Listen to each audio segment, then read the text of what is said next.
दुश्मनान इस्लाम क़ुव्वतें हर तरीक़ाकार से मुसलमानों को कमज़ोर करने में कोशां हैं और इस मकसद के लिए कुफ्र मिल्लतुम वाहिदा की तस्वीर बनकर तमाम अहले कुफ्र मुसलमानों को नुकसान पहुँचाने और इनकी साख को कमज़ोर करने के लिए एक सफ़ में खड़े नज़र आते हैं। और हम आपस में इतने दूर हो चुके हैं कि पास पड़ोस मुल्क में हमारे मुसलमान मर्दों, औरतों, बच्चों, बूढ़ों, जवानों सबको कुचला जा रहा है।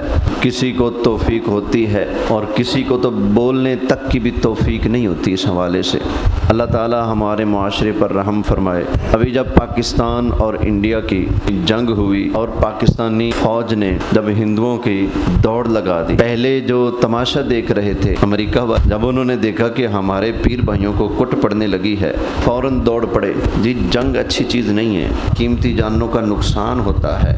वो जब हिंदू की बारी आई तो जंग अच्छी चीज़ नहीं है, जबकि वही अमेरिका फ़लस्तीन के अंदर नहत्ते मुसलमानों पर कमर तोड़ जुल्म जो हो रहे हैं इसराइल की तरफ से, अमेरिका बराबर में उनका साथी बनकर खड़ा हुआ है। वहाँ इनको कीमती जानें ज़ाया होती नज़र नहीं आती कि उनकी सपोर्ट कर रहे हैं। अब सूरत हाल ये है कि अमेरिका का सदर पहुंचा जब दौरा करते करते सऊदी अरब में, वहाँ सऊदी हुक्मरानों ने नबी करीम अलैहिस्सलाम की शरीयत को, सरकार की तालीमात को बिल्कुल पसे पुश्त डाल दिया और अमेरिकी सदर ट्रंप के आने पर अपनी घर की ख़वातीन को उसके सामने पेश किया कि वो सऊदी रियासत है जहाँ औरत को गाड़ी चलाने तक की इजाज़त नहीं थी। अब औरत घर से बेपर्दा निकल नहीं सकती थी। अब क्या है, पूरी कोशिश है सऊदीया का जो इस वक्त का बादशाह है मोहम्मद बिन सलमान, कि वो यूरोप वाला माहौल सऊदी अरब में ले आए। वही बेगैरती, वही बेशर्मी, वही गुनाह सरे आम जो मगरबी ममालिक में होते हैं, सब का सब सऊदी अरब में भी हो। ये सब एहतमाम वो कर रहे हैं, कोशिशों में लगे हुए हैं। अपने घर की ख़वातीन को उन्होंने ट्रंप के सामने पेश किया, बाकायदा हाथ में लाकर मुसाफा हुआ, बगैर पर्दे की आई, नंगे सर होकर आई। और फिर जब इस अमेरिकी बदमाश की एंट्री हुई है अरब में, नंगे सर नौजवान लड़कियों की किधर लाइन लगा दी, किधर लाइन लगा, वो उसके सामने अपने बाल ऐसे ऐसे कर रही हैं, नाच रही हैं, डांस कर रही हैं, ढोल बज रहा है, म्यूजिक चल रहा है। वो मुसलमान जिनकी पहचान थी शर्मो हया, काफिर के आने पर मुसलमान लड़कियों को आधा नंगा करके उसके सामने डांस करवा रहे हैं। भाई तेरे आना बहुत मुबारक हो, बड़ी शय आ गई है हमारे पास। ये वो खबीस हैं, हम सरकार के आने की खुशी करें में जहन्नमी कहते हैं। खुद अमेरिकी कुत्ते के आने पर लड़कियां आधियां नंगियां करके पेश कर रहे हैं। मैं पाकिस्तानी मुल्लाओं से पूछता हूँ, जिन सऊदियों के रियालों के ऊपर तुम अपने मदरसे चलाते हो, जालिम के बच्चों, हम अंगूठे चूम ले नबी के नाम पर तुम्हें दौरा पड़ता है, अजान से पहले दुरूद सलाम पढ़े तुम्हें मौत पड़ती है, हम मिलाद मना ले तुम्हारा जीना हराम हो जाता है, और शर्म नहीं आती। वहाँ नौजवान लड़कियां ट्रंप के सामने, अमेरिकी सदर के सामने आधी नंगियां करके डांस करवाया जा रहा है। घर की ख़वातीनों ट्रंप के साथ मिल रही हैं, फोटो बनवा रही हैं। और कहाँ गए तुम्हारे फतवे, कहाँ गए तुम्हारा शरीयतनामा, कहाँ गया तुम्हारा हया? क्या तुम्हारे फतवे सिर्फ सुन्नियों पर लगाने के लिए हैं? वो बेगैरती बेहिस्सी करे सऊदिया के हुक्मरान, तो तुम उस वक्त चुप बैठे रहोगे, शरीयत का तमाशा देखते रहोगे। वो मुआशरा जिसके अंदर नबी करीम अलैहिस्सलाम ने हया का बीज बोया था, वो इमामुल अंबिया की मुबारक सरजमीन, नबी करीम अलैहिस्सलाम ने फरमाया था हया और ईमान जुड़वा साथी हैं, ये दोनों जुदा नहीं होते। फरमाया अगर एक चला जाए तो दूसरा भी चला जाता है। फरमाया हया और ईमान इकट्ठे हैं, ईमान चला जाए तो हया भी चला जाता है, हया चला जाए तो ईमान भी चला जाता है। जब एक चला जाए तो दूसरा वहां रहता नहीं है। अब मैं पूछता हूं, जब उनका हया चला गया तो उनके पल्ले ईमान रहा? ये सच इसलिए नहीं बोल सकते, इनके रियाल बंद होते हैं, सच इसलिए नहीं बोल सकते। हम देखते हैं कल मदरसे की बुनियाद रखी, दूसरे महीने मरकज बना पड़ा है। वो मरकज किसके चंदे से बनेगा? लंगर बंद होता है, तो लंगर बंद करने के लिए तुम अपना मुंह बंद करके बैठे हो। हमें मदीने वाले का सहारा है। हमारे कितने सुन्नी उलमा हैं जिनको इन्होंने मदीना शरीफ से वापस मोड़ दिया। जी तुम हमारी नजदी हुकूमत के खिलाफ बोलते हो, तुम उम्रा नहीं कर सकते। जिन्होंने हमारे मामलात के खिलाफ आवाज उठाई है, तुम हज नहीं कर सकते, जाओ तुम्हें पाबंदियां लगाना मुबारक हो। एक वक्त था मक्का के काफिरों ने नबी पाक पर भी पाबंदी लगाई थी, सहाबा पर भी पाबंदी लगाई थी। पाबंदी लगाकर सीना चौड़ा होकर चलना है तो चलते रहो, काफिरों की सुन्नत अदा कर रहे हो। मैं बस एक बात कहूँगा, हमें अगर तुम पाबंदियां लगाकर नबी करीम अलैहिस्सलाम की बारगाह में हाजिर होने से रोक लोगे, तो आमिना के लाल को हमारे पास तशरीफ लाने से कैसे रोकोगे? अगर वो खुद गुलामों पर करम करना चाहें, तुमने गुलामों को डक लिया, रोक लिया, टोक लिया, सब कुछ कर लिया। कितने उलमा हैं जिनके ऊपर पाबंदी लगा दी, तुम मक्का मदीना में नहीं जा सकते। हमारे कंसुल उलमा डॉक्टर मोहम्मद अशरफ आसिफ जलाली मदीना शरीफ पहुंच गए, वहां से वापस कर दिया गया, जी तुम हमारे लोगों के खिलाफ बोलते हो, इस वजह से रोक दिया गया। मैं पूछता हूं, तुम्हारे लोगों के खिलाफ बोला जाए तो तुम मक्का मदीना में हाजिरी से रोकते हो, तो तुम जो यहूदियों के हक में नाच डांस कर रहे हो, तुम्हें अगर जन्नत से रब ने रोक दिया, तुम क्या करोगे? असल में हया चली गई। जब हया जाती है तो ईमान भी। जिस दिन सऊदी अरब के अंदर ट्रंप का इस्तिकबाल हो रहा था, आधी नंगी लड़कियां नाच कर उसका इस्तिकबाल कर रही थी, एंड उसी दिन गजा के अंदर एक ही अस्पताल मेरे ख्याल बाकी रह गया था, बड़ा अस्पताल, जहां कमज़ोरों की, ज़ख्मियों का इलाज पट्टी हो रही थी, एंड उसी दिन उस अस्पताल के ऊपर भी बम गिराकर 400 मुसलमानों को शहीद कर दिया गया। तो आया जो था तुम्हारे पास अमेरिका वाला, जो कह रहा था तुम्हें कि पाकिस्तान और इंडिया के ताल्लुकात सेट होने चाहिए, कशीदगी ख़त्म होनी चाहिए, जंग ख़त्म होनी चाहिए, तो सऊदिया वालों तुम्हारे मुंह में क्या पत्थर फंसा हुआ था? तुम भी कह देते ना कि पाकिस्तान और भारत के अमन की बात करने आए हो, तो उधर फ़लस्तीन के अमन की बात कौन करेगा? वहाँ जो मुसलमानों को काटा जा रहा है, वहाँ जो उनके शहरों के शहर तबाह करके रख दिए, दूर दूर तक मकानात के नामो निशान तक नज़र नहीं आते। अब जब हिंदू के लगी दो चार, अब जब हिंदू को दिन को तारे दिखाए गए, तो तुम्हें अमन नज़र आ गया, और उधर मुसलमान लुट रहे हैं। लाखों मुसलमान फ़लस्तीन में शहीद हो चुके हैं, वो तुम्हें नज़र नहीं आते। असल में ये सारा कुछ तब होता है जब बंदे का हया, बोलिए, ना खुदा का हया, ना रसूल का हया, ना दीन का हया, ना शरीयत का हया, तो उसको अपनी बेटी का क्या हया होगा? हाँ जी, उसको अपने मुल्क की नौजवान बच्चियों का क्या हया होगा? उन्होंने तो फिर अमरीकी कुत्तों के सामने पेश करनी है ना अपनी लड़कियां। क्यों? हया नहीं रहा। और अरब ही वालों को मैं कहूँगा, तुम्हारे अरब की कहावत है, इज़ा फातकल हया फसना मा शिता। अरब लोग कहा करते थे क्या, कि जब तेरा हया मर जाए, फात हो जाए, फिर तू जो मर्जी करता रहे। जब हया ना रहे बंदे के पास है, फिर जो मर्जी करता रहे। और तुमने फ़लस्तीन के अंदर एक बूंद पानी नहीं पहुंचाया सऊदिया वालों। कतर वालों से मैं कहूँगा, तुम लोगों ने एक बूंद पानी या एक बंदे का खाना अगर फ़लस्तीन में पहुंचाया हो तो बात करो। लेकिन अमेरिका का सदर आया, तुमने दुनिया का महंगा तरीन जहाज, इसके अंदर लगा हुआ वाशरूम भी कमोड, वो सारे का सारा सोने का बना हुआ, वो तुमने अमेरिकी कुत्तों को पेश कर दिया। और साथ वो जो तुम्हारे बॉर्डर के साथ वाले मुल्क में मुसलमानों पर जुल्म हो रहा है, उस जुल्म को रोकने के लिए तुम एक जुमला तक न कह सके। हमारे पाकिस्तानियों को ये अरब लोग बड़े फ़ख्र से कहते हैं, पाकिस्तानी कुल्लुन हरामीउन, पाकिस्तानी सारे के सारे हरामी हैं। भाई तुम हमें हरामी कहो, चोर कहो, जो मर्जी कहो, लेकिन इतना पता है हमारी आवाम के दिल फ़लस्तीनी मुसलमानों के साथ धड़कते हैं। हाँ जी, हमारी हुकूमत सुस्ती कर जाए, सो कर जाए, उन्हें कोई कान होगी, मजबूरियाँ होंगी, लेकिन पाकिस्तान के अंदर कोई भी मजहबी ऐसी जमात, तबका, फिरका कोई ऐसा नहीं है जो इसमें पीछे रहा हो। हर एक ने आवाज़ उठाई है फ़लस्तीनी मुसलमानों के हक़ के अंदर। अल्हम्दुलिल्लाह पाकिस्तानी मुसलमानों के अंदर नबी करीम अलैहिस्सलाम की उम्मत की और सरकार के दीन की गैरत, शर्म व हया मौजूद है। अल्लाह आपको सआदत नसीब करे ना, मदीना जाने की, मक्का जाने की, हज पे जाने की अल्लाह नसीब करे। आपको बता दूं, शरीयत के मुताबिक चेहरे पर दाढ़ी वाले सबसे ज़्यादा लोग आपको पाकिस्तान और हिंदुस्तान, बांग्लादेश के नज़र आएंगे। हाँ जी, ये आप मिस्रियों को देख लें, आप इंडोनेशियन को देख लें, आप सऊदियों को देख लें, ईरानियों को देख लें, दाढ़ी कितनी की होगी? बस एनिक दिख जावे बिदाड़ी, वो भी शायद इसलिए कि उस तरह ना मारना पड़े, रोज़ाना खुरचना ना पड़े, इसलिए रख लेती होंगी माड़ी मोटी। शरीयत के मुताबिक, नबी पाक अलैहिस्सलाम की सुन्नत के मुताबिक अगर किसी ने चेहरे पर दाढ़ी सजाई है, वो आपको पाकिस्तानी नज़र आएगा, हिंदुस्तानी नज़र आएगा या बांग्लादेशी मुसलमान नज़र आएगा। अरब का मुहावरा मशहूर है, इज़ा फातकल हया फसना मा शिता, जब तेरा हया मर जाए ना तो जो मर्ज़ी करता रहे, जो मर्ज़ी करता रहे। पाकिस्तान ने इंडिया के काफिरों के गुरूर को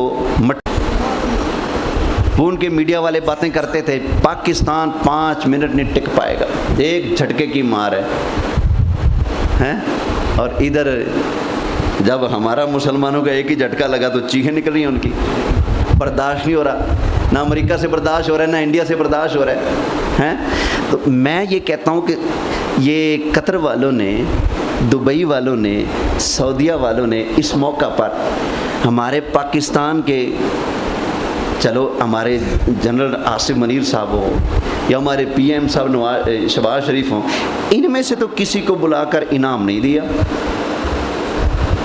इसको तो मुबारकबाद नहीं दी, इनका तो इस्तकबाल नहीं किया कि तुमने भाई वाकई हक अदा कर दिया है, तुमने वाकई जिहाद किया है और कुफर को तुमने नाको चने चबवा कर रख दिए हैं। जो ट्रंप के तलवे चाटने वाले हैं, जो अमेरिका के तलवे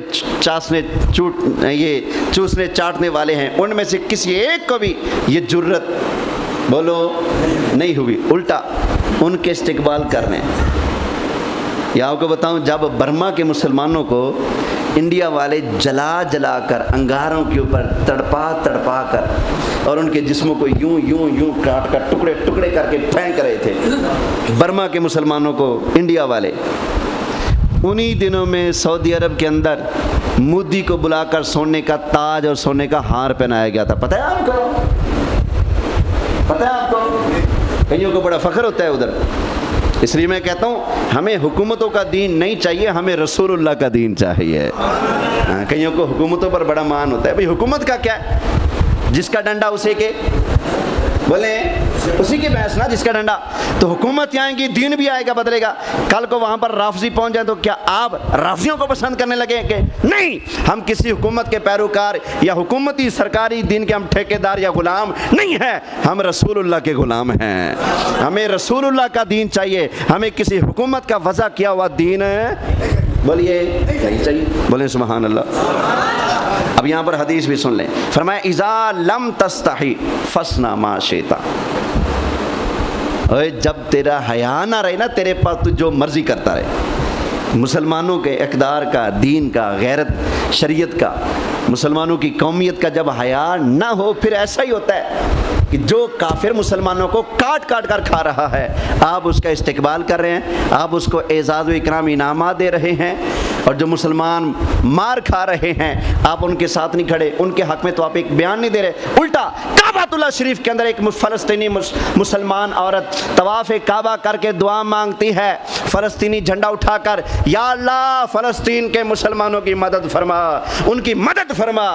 तो वहीं सऊदी हुकाम ने क्या किया, औरत से फ़ौरन झंडा पकड़ा, कहा कि खबरदार अगर काबे के अंदर फ़लस्तीन का नाम लिया, काबे के अंदर तुमने यहूदियों को दाखिल किया 2024 के अंदर, यहूदी पोप पादरी उनको तुमने काबे के अंदर दाखिल किया, वो सब जायज़ हो गया, और काबे के अंदर फ़लस्तीनी मुसलमानों के लिए दुआ की जाए वो नाजायज़ हो गया। वो कहते हैं ये सियासी जंग है, वो किबला अव्वल के ऊपर कब्ज़ा करने चक्कर में थे यहूदी, ये सियासी जंग है, वो हमारे किबले अव्वल को ख़त्म करना चाहते हैं, क्या ये सियासी जंग है? सियासी जंग नहीं, ये कुफ्र व ईमान की जंग है। इसलिए तो मेरे आका अलैहिस्सलाम ने 1400 साल पहले फरमाया था, फरमाया मस्जिद अक्सा के करीब क़यामत तक मेरी उम्मत का एक गिरोह हक पर कायम होकर जिहाद करता रहेगा। मेरे आका अलैहिस्सलाम की उस हदीस को किन्होंने ज़िंदा रखा है? फ़लस्तीनी मुसलमानों ने। मस्जिद अक्सा के इर्द गिर्द कौन है? फ़लस्तीनी है। मेरे आका ने फरमाया था वहाँ पर जिहाद क़यामत तक जारी रहेगा, तो कौन है वहाँ खाली हाथ होकर भी झुक नहीं रहे, अपने आका के फरमान को पूरा कर रहे, उसकी लाज रख रहे हैं। तवज्जो है, बोलिए सुभान अल्लाह। तो हमें शदीद तकलीफ़ है कतर की मुसलमान हुकूमत से और सऊदी मुसलमान हुकूमत से। तुम लोगों ने ट्रंप इस्लाम के दुश्मन को इज़्ज़त देकर इस्लाम की साख को कमज़ोर करके पेश किया। तुमने दुनिया के सामने ये पेश किया कि इस्लाम का मरकज़ मक्का मदीना इतना कमज़ोर है कि मुसलमानों को लताड़ कर भी कोई आए तो उसको इज़्ज़त का ताज पहनाया जाएगा। तुम्हें चाहिए था कि जूते मार कर उस बेईमान को वापस भगा देते और कह देते पाकिस्तान जैसा कमज़ोर मुल्क, अवामी लिहाज से सारी हुकूमतें तो बड़ी तगड़ी होंगी क्यों, अवाम के पल्ले को छोड़ते नहीं, बेचारे चूस लेते सब कुछ। जब पाकिस्तान डट सकता है तो तुम तो तेल वाले हो, पेट्रोल वाले हो, पैसे वाले हो, सब कुछ वाले हो, तुम क्यों नहीं डट सकते? तुम्हें क्या ज़रूरत पेश आई तो तुम उनके कदमों में गिर जाओ? अल्लाह का कुरान भूल गए हो? अल्लाह ने फरमाया था या अय्युहल्लज़ीना आमनू ला तत्तखिज़ुल यहूदा वन नसारा औलिया। फरमाया खबरदार ईमान वालों, यहूदियों और ईसाइयों को दोस्त, ये अल्लाह का कुरान है, कौन अमल करेगा? ये कुरान डाटा पढ़ते हैं इमाम काबा। इमाम काबा से फरमाए ना, इस आयत का तर्जमा भी सुनाए अपनी हुकूमत को, चश्मा आ जाए, मज़े में मज़ा हो जाएगा जब इमाम काबा हुकूमत वक्त को कहे कि तुमने ट्रंप का इस्तेकबाल अपनी नौजवान लड़कियां नंगियां करके करवाया, उसको सोने चांदी से बना हार जहाज देकर जिसके अंदर लैट्रीन भी सोने की बनी है वो देकर तुमने अमेरिकी सदर को खुश करने की कोशिश की। कुरान तो ये कहता है इमाम काबा अगर ये जुर्रत करें तो मज़ा ना आ जाए? मज़ा ये आएगा कि अगली नमाज पढ़ाना नसीब है, हाँ, उससे पहले पहले जेल में जो है, क्योंकि उन्होंने अपने ऐश को मुकद्दम रखा हुआ है, शरीयत से उन्हें कोई गर्ज नहीं। अपनी ऐश इशरत, अपनी ख्वाहिशात को उन्होंने अपनी मेराज बना लिया है कि बस हमने इस मेराज तक पहुंचना है। सऊदीया का माहौल हमने वही बनाना है जो अमेरिका का माहौल है, तो जो है। जबकि मेरे आका अलैहिस्सलाम कौन सा माहौल देकर गए थे? अल्लाह है। हज़रत उमर बहैसियत ऑफिसर एक जंग के अंदर तशरीफ़ फरमा हैं, जंग फतह हो गई। वहाँ का जो बादशाह था ना, जो मुसलमानों से लड़ रहा था, उसकी बेटी मुसलमानों की कैद में आ गई। नबी करीम अलैहिस्सलाम ने जब देखा कि मेरे सहाबा जंग फतह करके आ रहे हैं और वहाँ के जो सरदार था, बादशाह था, उसकी बेटी को कैद करके ला रहे हैं, हुज़ूर अलैहिस्सलाम की बारगाह में पहुँचे, सलाम दुआ हुई। आका अलैहिस्सलाम ने देखा वो लड़की के हाथ बांधे हुए थे ना, तो उसके सर से ना दुपट्टा थोड़ा पीछे हट गया तो उसके बाल नज़र आ रहे थे। आका अलैहिस्सलाम ने फरमाया उमर बेटी के सर पे दुपट्टा दो। उन्होंने कहा आका ये काफिर की बेटी है। फरमाया मैं कह रहा हूँ ना, बेटी है, इसके सर पर दुपट्टा दो। अर्ज़ किया आका ये काफिर की बेटी है, जंग के अंदर काफिर भी तो हमारे मर्दों औरतों को पकड़ लेते हैं, बुरा हशर करते हैं उनका, तो आका हमने भी पकड़ लिया, ये तो जंग के अंदर चलता है। फरमाया ठीक है चलता है, लेकिन सर पे दुपट्टा दो। अर्ज़ कर रहे थे आका ये काफिर की बेटी है। फरमाया उमर बेटी बेटी होती है, चाहे काफिर की हो चाहे मुसलमान की हो। ये वो दीन है जो मदीने वाले देकर गए थे, हैं? अब बताएं ट्रंप के आगे लड़कियां नचाने वाले सऊदियों को इस दीन की हवा लगी? बोलिए। हज़रत उमर रदी अल्लाह ताला अन्हो मदीना शरीफ की गलियों का गश्त फरमा रहे थे। आपने देखा एक जगह ना एक खातून के गुनगुनाने की आवाज़ आ रही है, कान लगा कर सुना ना तो किसी लड़के के ना लंबे लंबे खूबसूरत बालों की तारीफ़ कर रही थी। हज़रत उमर ने बंदे छोड़ दिए, पता करो लड़का किड़ा है। पढ़ लिया, आ गया। पर मैं सबसे पहले इसकी टेंड कराओ, इसके छत्ते, इसके बालों की वजह से मुसलमानों के अंदर बेगैरती बेहयाई अगर फैलती है तो फरमाया टेंड अच्छी। उसकी क्या करा दी हज़रत उमर ने? बोलिए, टेंड करा दी। बोलिए वो हज़रत उमर होते तो क्या ट्रंप को यूं बुलाया जाता वहाँ? बोलिए। हज़रत उमर तो वो थे जिनके आगे काफिर झुकते थे। आपका साया भी जहाँ पड़ जाए ना काफिर तो काफिर रहा, काफिर का अब्बा शैतान। नबी पाक अलैहिस्सलाम ने फरमाया इन्न शैतान यफिर्रु मिन ज़िल्ल उमर। नबी पाक ने फरमाया मेरी उम्र के साए से भी शैतान है बोलिए दौड़ जाता है। तो बात चली थी हया से। मेरा मौजू भी यही था कि हया के हवाले से कुछ गुफ्तगू करूँगा, इंशाल्लाह चलता रहेगा। तो जब चूँकि ये हया के ख़िलाफ़ है चीज़, इसलिए इस पर भी तबसरा ज़रूरी था, इसलिए कि हम तो सरकार मदीना के दीन के पाबंद हैं। कोई अगर हुजूर के दीन को पसे पुश्त डालकर कोई हुकूमत अगर यूं करे तो क्या उसके ख़िलाफ़ आवाज़ उठाना बनता है कि नहीं बनता? बोलिए बनता है। हम सऊदी हुकूमत से और कतर की हुकूमत से और दुबई की हुकूमत से गुजारिश करेंगे कि अगर तुम्हारे पास ज़्यादा माल आ गया है, ज़्यादा तेल की कमाई आ चुकी है, तो उसके ज़रिए बेहयाई फैलाने के बजाय तुम आ जाओ इधर फ़लस्तीन के अंदर। वहाँ घर टूटे पड़े हैं, वहाँ शहर के शहर खंडरात में तब्दील हुए पड़े हैं, अपना पैसा वहाँ लगाओ, अपना पैसा तुम वहाँ लगाओ अगर लगाना है। लगाने की जगह ये क्या भाई, तुम शराब के अंदर, कबाब के अंदर, ज़िना के अंदर, बदकारी के अंदर, फहाशी के अंदर, अरब के अंदर जुए के अड्डे बनाने के लिए, और सऊदी हत्ता के मक्का मदीना के होटलों के अंदर भी सूअर का गोश्त पकाने की इजाज़त देने के लिए, इस तरह की मंजूरी के लिए, और वहाँ पर बड़े बड़े डांस फहाशी के क्लब अड्डे बनाने के लिए तुम्हारी दौलत है। काश ये लोग ऐसा ना करते। हमें काश ठंडी हवा आती वहाँ से कि जहाँ मक्का है, जहाँ मदीना है, वहाँ निज़ाम मुस्तफ़ा है। काश हमें ये ठंडी हवा आती। लेकिन क्या करें, वहाँ की हुकूमतों ने नबी करीम अलैहिस्सलाम के दीन को पसे पुश्त डाल दिया है। पहले हम अपनी हुकूमतों का रोना रोते थे, अब हमें इनके साथ साथ अरब ममालिक की जो हुकूमतें हैं उनका भी रोना पड़ेगा। अल्लाह ताला करम फरमाए, फ़ज़ल फरमाए। क़यामत की सारी निशानियाँ आहिस्ता आहिस्ता पूरी होती जा रही हैं। कमली वाले आका सल्लल्लाहु अलैहि वसल्लम ने क़यामत की निशानियों में से एक निशानी ये बयान फरमाई, फरमाया मुसलमान तड़प रहे होंगे, बिलख रहे होंगे, काश कोई हमारा सच्चा रहबर हो।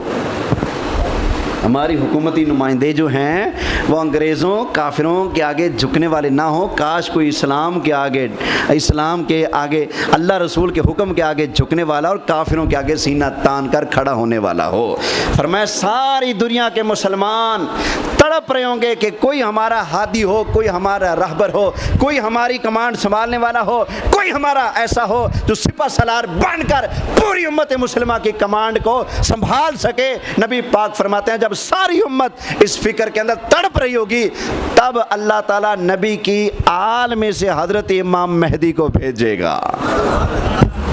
मेरे ख्याल है वो सारे हालात, सऊदीया से हमें बड़ी उम्मीदें हुआ करती थी कि इस्लामी हुकूमत है, वहाँ इस्लामी कवानीन शायद गरीबों के लिए रह गए हैं, अपने लिए कुछ और है। हमें बड़ा अफसोस है, बड़ा ही अफसोस है, उन्होंने जो काफिरों को इज़्ज़त और मुसलमानों को वहाँ पर जलील करना शुरू कर दिया है। अल्लाह ताला रहम फरमाए, करम फरमाए और फ़लस्तीन और कश्मीर के मज़लूम मुसलमानों के हक़ में उन्हें आवाज़ बुलंद करने की तौफ़ीक़ अता फ़रमाए और उन्हें ये जुर्रत अता फ़रमाए कि जैसे वो ट्रंप से ये बातें कर रहे हैं कि हाँ पाकिस्तान भारत की जंग बंद होनी चाहिए, काश इन्हें ये भी जुर्रत नसीब हो कि वो ट्रंप से कहें कि फ़लस्तीन के अंदर जो जुल्म हो रहा है वो भी बंद होना चाहिए। अल्लाह अकबर। बिल्कुल जी, अल्लाह ने गिला किया है। मैंने कुरान पहले सुनाया था, अल्लाह ने गिला किया है मुसलमान हुक्मरानों से, गिला किया है कुरान के अंदर, शिकवा किया है। वमा लकुम ला तुकातिलूना फ़ी सबीलिल्लाह, और तुम्हें क्या हो गया है, अल्लाह की राह में जिहाद क्यों नहीं करते? तुम्हें क्या हो गया है? जिसका दिल करे तर्जमा पढ़े, तो तुम्हें क्या हो गया है? जब तुम्हें कहा जाता है अल्लाह की राह में निकलो, अस्साकल तुम इलल अर्द, फिर ज़मीन से चिमट जाते हो, नहीं जाना नहीं जाना। बच्चे को पकड़े ना, चल घर, बच्चा जिद करता है, ज़मीन के साथ चिमट जाता है, लेटे मारता है नीचे। तो अल्लाह फरमाता है तुम्हें कहा जाता है जिहाद के लिए निकलो, तो तुम ज़मीन से वेल्ड हो जाते हो, चिमट जाते हो। तुम क्यों नहीं निकलते अल्लाह के लिए, अल्लाह की राह में जिहाद के लिए? वल मुस्तदअफ़ीन मिनर रिजाल वन्निसा वल विल्दान, कमज़ोर मुसलमान मर्द, औरतें, बच्चे, वो बुला रहे हैं तुम्हें, वो अल्लाह की बारगाह में तरले कर रहे, मिन्नतें कर रहे हैं, या अल्लाह कोई तो हमारा हिमायती भेज। अल्लाह फरमाते हैं मेरे बंदों मैं तुमसे गिला कर रहा हूँ। वो कह रहे हैं, मजलूम तड़प रहे हैं, वो मार खा कर कह रहे या अल्लाह हमारी मदद के लिए किसी को भेज। तुम्हें क्या हो गया, क्यों नहीं जाते उनकी मदद के लिए? तो अल्लाह ने शिकवा किया है ये हुकूमतों से, काश कोई इमाम काबा इनको ये कुरान की आयत सुनाए। ट्रंप के आगे लड़की नचाने वाले हुक्मरानों को कोई तो इमाम काबा हिम्मत करे और ये आयत सुनाए ना, भाई साहब किधर जा रहे हो, कुरान ये कहता है। काश कोई हिम्मत करे। अल्लाह अकबर। तो जो है टाइम क्या हुआ जी? चलें जी, यहाँ जिंदा सोहबत बाकी। वमा अलैया इल्लल बलागुल मुबीन।